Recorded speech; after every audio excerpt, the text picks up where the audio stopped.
प्रेम से बोली शंकर भगवान की जय। एक बार प्रेम से बोली मैया भवानी की जय। एक बार मिल के बोली दी गुरु बहिना सच्चे दरबार की जय। ताई सबसे पहले देव के देव महादेव के चरणों में प्रणाम करतनी, आदि शक्ति जगदम्बा के चरणों में प्रणाम करतनी, धरती पर बैठल धरती माता के चरणों में प्रणाम करतनी। यह यूट्यूब के माध्यम से जितना भी हमारे गुरु भैया गुरु बहना रउरा सब हमारा वीडियो के देखतनी, आप सबके पैर छू के प्रणाम करतनी। आई आप सबके बीच में यह भोजपुरी माटी के बेटी रंभा उपस्थित बिया। रउरा सबसे यह आग्रह करब कि जैसे हमके हर गीत में दुलार प्यार देवेनी, आज भी आप सबके बीच में बहुत सुंदर गीत लेके आई बनी। हमके दुलार प्यार दे, हमारा चैनल के लाइक सब्सक्राइब और शेयर जरूर करब।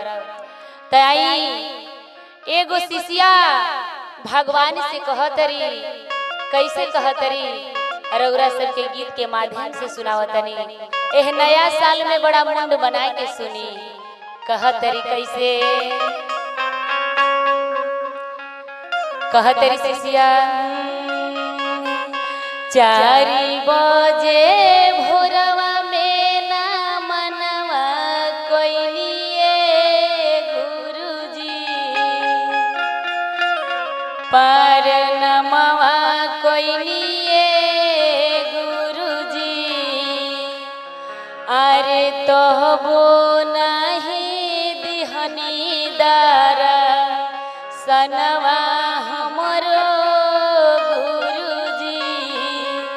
कहतरी कि बाबा 2025 बीत गईल, अब 2026 आ गईल, कम से कम एह में रउरा हमरा के दर्शन दे दी। कहतरी कैसे, बड़ा भाव से आवे के होई कैसे।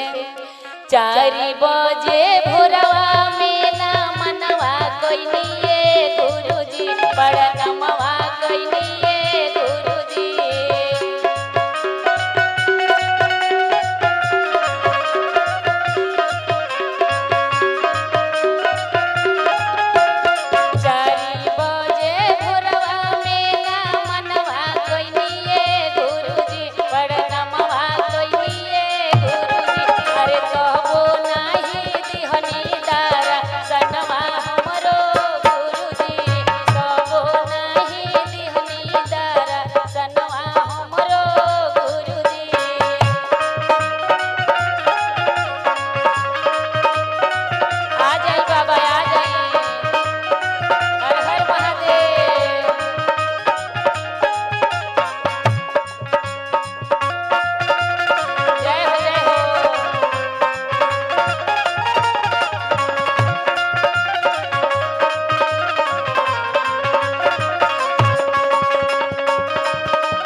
अरे जेठ बोई सखवा के जमीनिया जोरे गुरुजी जमीनिया जोरे गुरुजी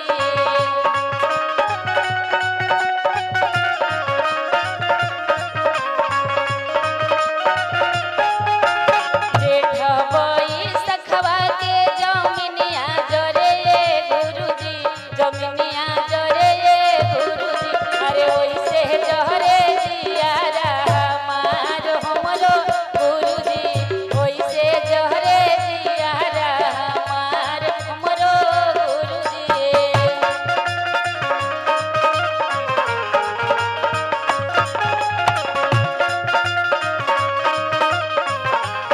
जय हो बाबा आ जाई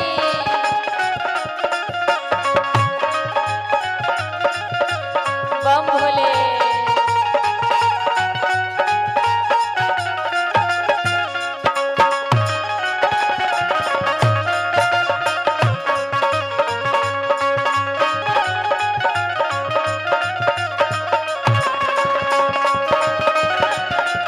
हर हर महादेव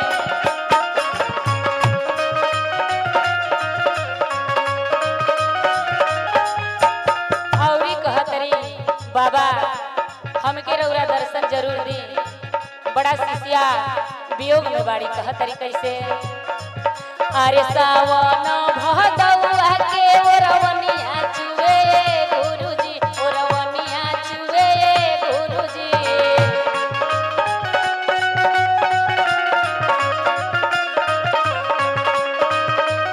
अरे सावन भदौआ के ओरवनिया चुवे गुरुजी ओरवनिया चुवे गुरुजी अरे ओइसे चुवे अखिया से लोर हमरो गुरुजी अरे ओइसे चुवे अखिया से लोर हमरो गुरुजी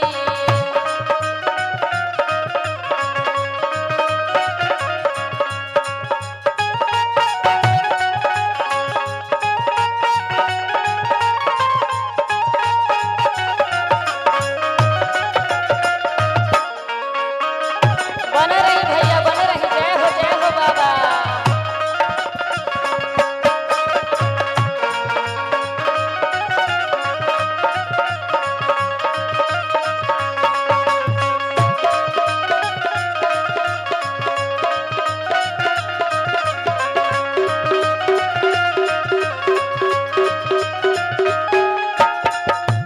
शिष्या बड़ा प्रेम से बोलाओ तरी बाबा आ जाई अरे 4 बजे भोरवा में ना मनवा कोई निये गुरुजी पर नमवा कोई निये गुरुजी